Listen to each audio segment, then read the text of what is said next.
ষষ্ঠ শ্রেণীর গার্হস্থ্য বিজ্ঞান, তো এটা হচ্ছে দ্বিতীয় অধ্যায়। আজকে আমরা সমাধান করব এই কাজগুলো। তো এটার পৃষ্ঠা নাম্বার আমি বলে দিই। দেখো পৃষ্ঠা নাম্বার হচ্ছে 12। তো 12 পৃষ্ঠার এখানে কাজ আছে, এইটা সমাধান করব। তারপরে আমরা সমাধান করব, মানে মোটামুটি দ্বিতীয় অধ্যায় যা কাজ আছে সব সমাধান করব।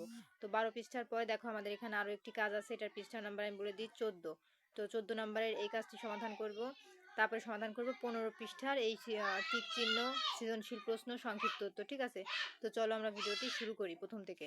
আর ভিডিওটি শুরু করার আগে বলে রাখি চ্যানেলটি সাবস্ক্রাইব করে দিতে, কারণ চ্যানেলটি সাবস্ক্রাইব করলে আমি ভিডিও আপলোড করার সাথে সাথে অটোমেটিক তোমাদের ফোনে কিন্তু ইউটিউবের ভিডিওটি পেয়ে যাবা। তো দেখো এখানে আছে দ্বিতীয় অধ্যায়। তো চলো আমরা দ্বিতীয় অধ্যায়ের ভিডিওটি শুরু করি। এই দেখো আমাদের দ্বিতীয় অধ্যায় ভিডিও, এই যে এখান থেকে শুরু। তো দেখো আমাদের এখানে কি বলেছে, কাজ 1।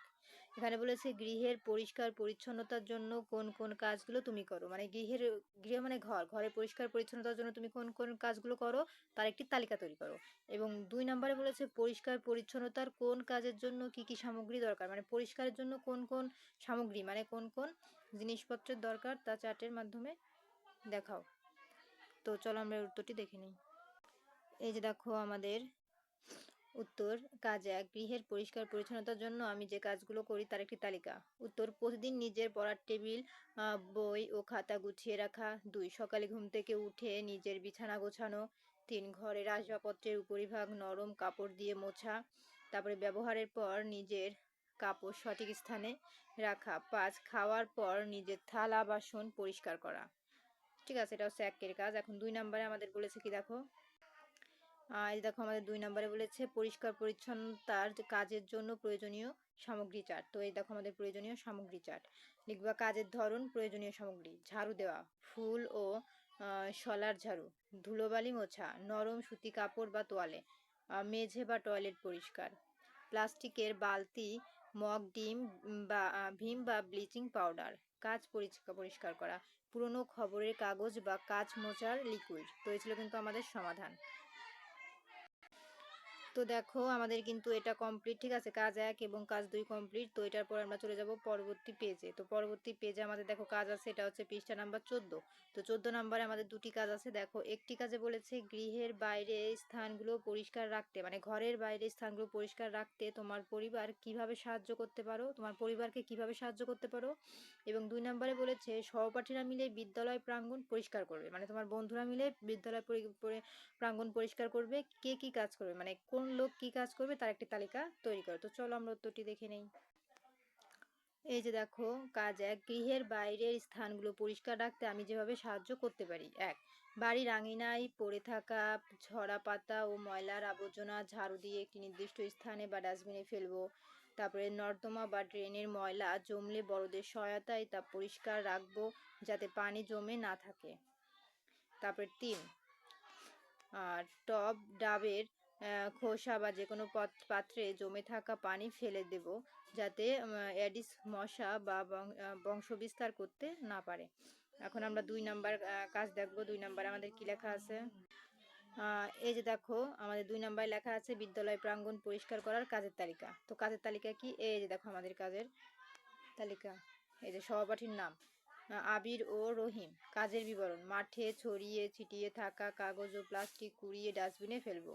সুমি ও মিম ঝাড়ু দিয়ে বারান্দা ও ক্লাসরুমের সামনে ময়লা পরিষ্কার করবে। তারপরে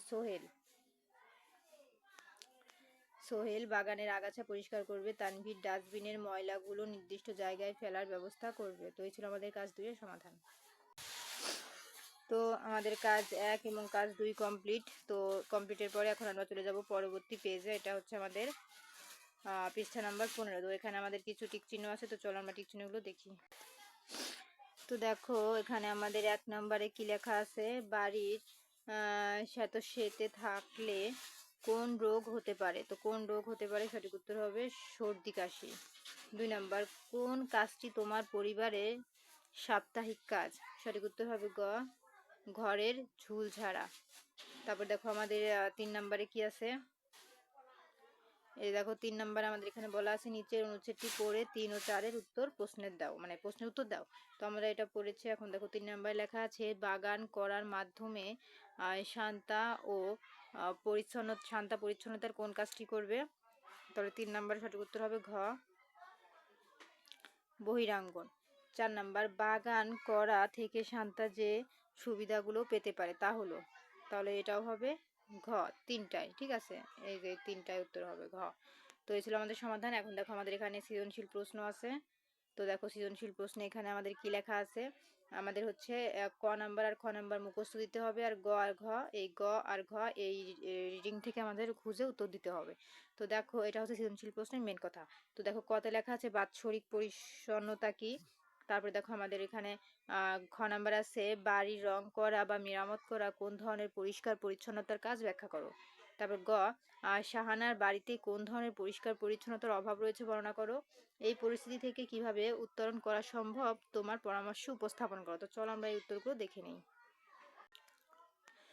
এই যে দেখো আমাদের ক নাম্বার প্রশ্ন বাৎসরিক পরিচ্ছন্নতা কি। উত্তর বছরে অন্তত একবার ঘরের সমস্ত জিনিসপত্র রোদ দিয়ে দেওয়া এবং পুরো ঘর পুনরাঙ্গনভাবে পরিষ্কার করাকে বাৎসরিক পরিচ্ছন্নতা বলে।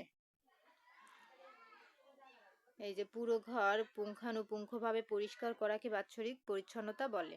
এখন দেখো খ নাম্বারে আমাদের প্রশ্নে কি আছে, বাড়ির রং করা বা মেরামত করা কোন ধরনের পরিষ্কার পরিচ্ছন্নর কাজ ব্যাখ্যা করো। উত্তর বাড়ি রং করা বা মেরামত করা হলো বাৎসরিক পরিচ্ছন্নতার কাজ, কারণ বাড়ি ঘর প্রতিদিন বা প্রতি সপ্তাহে মেরামত বা রং করা সম্ভব হয় না। নির্দিষ্ট সময় পর বা বছরে একবার বিশেষ যত্নের প্রয়োজন হয় বলে এই বাৎসরিক কাজ হিসেবে ধরা হয়। এখন ঘ নাম্বার দেখব। এই দেখো আমাদের গ নাম্বার প্রশ্ন শাহানার বাড়িতে কোন ধরনের পরিষ্কার পরিচ্ছন্নতার অভাব হয়েছে বর্ণনা করো। উত্তর শাহানার বাড়িতে বহিরাঙ্গন বা আঙিনা পরিষ্কার পরিচ্ছন্নতার অভাব রয়েছে। বাড়ির চারপাশে ঝোপঝাড় না কাটায় এবং নর্দমার বজ্র পরিষ্কার না করায় সেখানে মশার উপদ্রব বেড়েছে ও পরিবারের অস্বাস্থ্যকর হয়ে পড়েছে। এখন আমরা ঘ নাম্বারের উত্তর দেখব। দেখো ঘ নাম্বার আমাদের প্রশ্নে লেখা আছে এই পরিস্থিতি থেকে কিভাবে উত্তরণ করা সম্ভব তোমার পরামর্শ উপস্থাপন করো। উত্তর এই যে দেখো এই পরিস্থিতি থেকে উত্তরণের উপায় হলো বাড়ির চারপাশে ঝোপঝাড় ও আগাছা পরিষ্কার করা, নর্দমা সংস্কার করে বজ্র ও পানি জমা বন্ধ করা, নিয়মিত আঙিনা পরিষ্কার রাখা যাতে মশা বংশবিস্তার করতে না পারে। তো এই ছিল আমাদের সমাধান। তো দেখো আমাদের কিন্তু এগুলো সব কমপ্লিট। এখন আমরা সংক্ষিপ্ত প্রশ্নে চলে যাব। একে আছে ডেঙ্গু জ্বরের কারণ কি ব্যাখ্যা করো। 2 আছে গৃহের অভ্যন্তরীণ স্থানের পরিচ্ছন্নতা বলতে কি বোঝায়। 3 গৃহ ব্যবস্থাপনার কোন ধাপে কাজের ভালো মন্দ যাচাই করা হয় ব্যাখ্যা করো। তো চলো আমরা 3টার উত্তর দেখে নেই। এই যে দেখো আমাদের সংক্ষিপ্ত প্রশ্ন ডেঙ্গু জ্বরের কারণ কি। উত্তর ডেঙ্গু জ্বরের মূল কারণ হলো এডিস মশা জমা পরিষ্কার পানিতে এই মশা বংশ বিস্তার করে এবং মানুষকে কামড়ানোর মাধ্যমে ভাইরাস ছড়ায়। তারপর দেখো আমাদের 2 নম্বরে আছে গৃহের অভ্যন্তরীণ স্থানের পরিচ্ছন্নতা বলতে কি বোঝায়। উত্তর ঘরের ভেতরের শোয়ার ঘর রান্নাঘর বাথরুম আসবাবপত্র এবং মেঝে নিয়মিত পরিষ্কার রাখলে গৃহের অভ্যন্তরীণ স্থানের পরিচ্ছন্নতা বলা হয়। এখন দেখো আমাদের 3 নম্বর প্রশ্নে কি বলা আছে, গৃহর ব্যবস্থাপনার কোন ধাপে কাজে ভালো মন্দ যাচাই করা হয়। উত্তর গৃহ ব্যবস্থাপনার মূল্যায়ন ধাপে কাজের ভালো মন্দ যাচাই করা হয়, এর মাধ্যমে লক্ষ্যের তুলনা কতটুকু কাজ সফল হয়েছে তা বোঝানো হয়। তো এই ছিল কিন্তু আমাদের সমাধান। তো দেখো আমাদের কিন্তু উত্তর সব কমপ্লিট 3টারই। তো আজকের মতন এই পর্যন্তই। পরবর্তীতে এই 3য় অধ্যায়ের ভিডিও দেখার জন্য অবশ্যই সাবস্ক্রাইব মাই চ্যানেল।